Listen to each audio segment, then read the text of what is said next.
Yeşaya 54-cü fəsil. Rəbbin İsrailə məhəbbəti.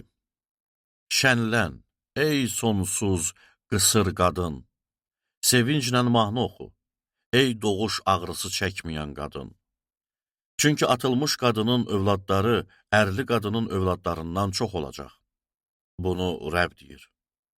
Çadırının yerini genişləndir, məskənlərinin örtüklərini uzat. Çəkinmə, ipləri uzat, payaları vur.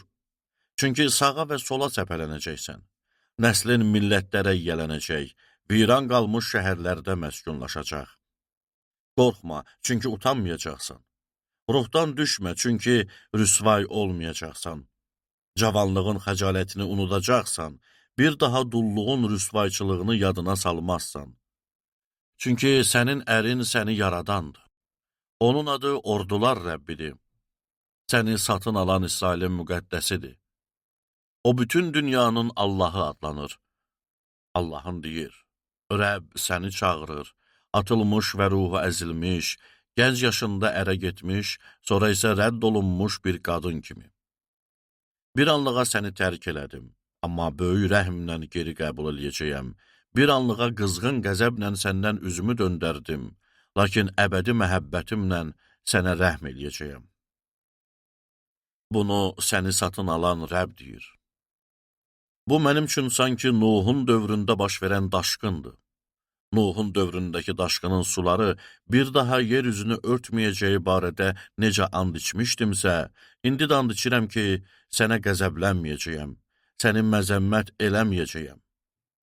Dağlar yerini dəyişsə də, təpələr sarsılsa da, sənə olan məhəbbətim dəyişməz. Sülh əhdim sarsılmaz. Bunu sənə rəhm eləyən Rəbb deyir. Yeni Yerusəlimin xoşbəxtliyi. Ey tufana düşmüş, təsəlli tapmamış yazıq şəhər. Sənin daşlarını əqiqlərlə, təməlini göy yaqutlarla qoyacağam. Qüllələrini yaqutdan, darvazalarını ləlcəvahirdən, divarlarını qiymətli daşlardan hörəcəyəm.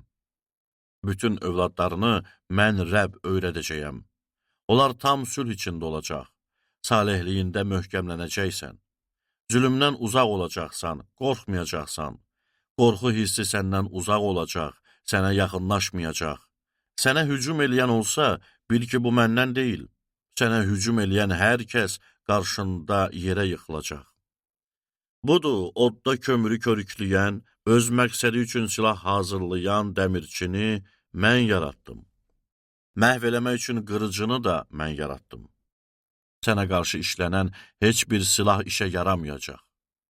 Məhkəmədə səni təqsirləndirən hər kəsi təqsirkar çıxaracaqsan. Rəbbə qulluq eləyənlərin irsi belədir. Onların salihliyi məndən gəlir. Bunu Rəbb bəyan eləyir.